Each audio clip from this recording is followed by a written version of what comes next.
Hey guys, welcome in. Today we are doing a strawberry step by step. Definitely one of the most popular fruits, especially with kids. I don't think there's too many kids that don't like strawberries. So we'll start out in the middle of the paper, kind of about the fist size. Easy shapes and lines as we go along. This top here, more flat on top, and then kind of arches on that side inside, down towards the bottom, thinner, and then it kind of bumps out. I'll go over that a little bit darker.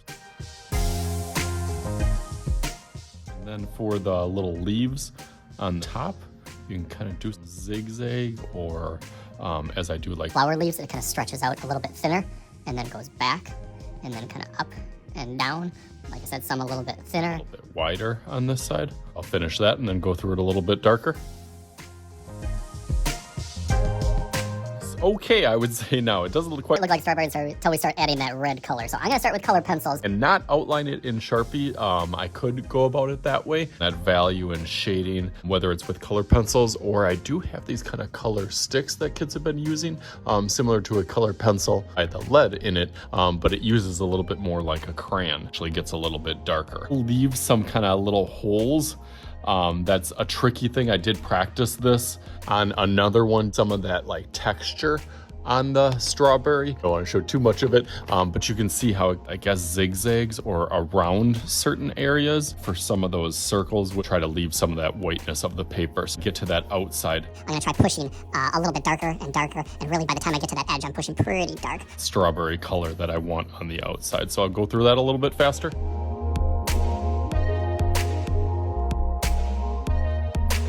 Okay, so I got about 25% of it done, but I do think this is kind of the hardest part to get to that first layer.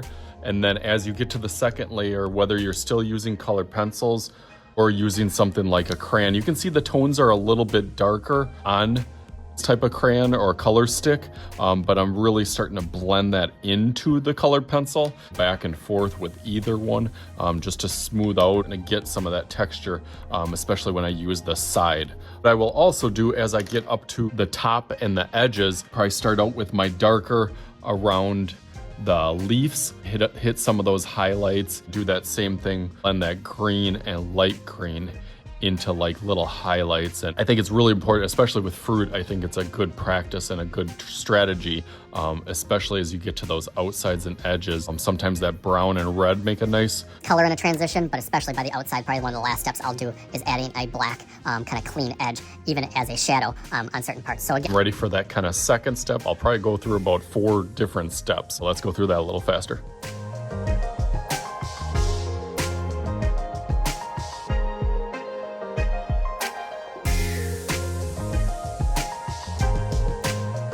Okay, so there we go. Now I've kind of pushed it to kind of that third step and third level where I think I got some of the colors pretty good, and I definitely have that blending going a little bit better, especially as it gets to that edge.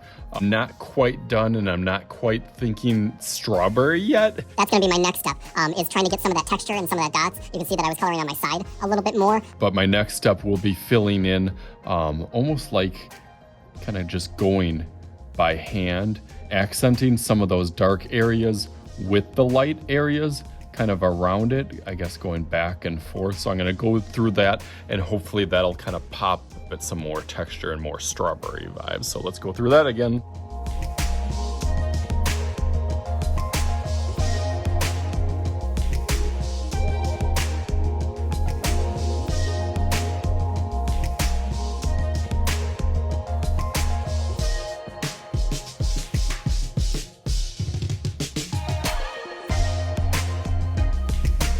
So there is what I got for my strawberry, but if you want a little bit more simpler version, just doing kind of a Sharpie outline, added a little bit of yellow dots in the middle. It is a little bit tricky to get the shape and the kind of redness of a strawberry, and practice, the more and more that you can start mixing and blending those colors and darker towards the outside, the more realistic that it can be. So I am not done yet, so let's make a little magic happen. Let's go right into our strawberry lake.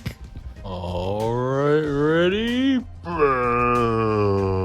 All right, there it is. Thought it turned out awesome. Got a whole bunch of details Tools, supplies that I used, examples, ideas that I was going off of. Just overall tried to challenge myself from kind of a simple version, which still is okay and still has its own tricks and challenges, with this one really pushing myself to get that redness of the strawberry almost like glowing, and going above and beyond with the background and the shadow, filling out almost like an opposite color in the background. So hopefully you guys had some fun with this, and as always, I am Mr. Shooty. This is Mr. Shooty's Art Channel. We'll talk to you guys later.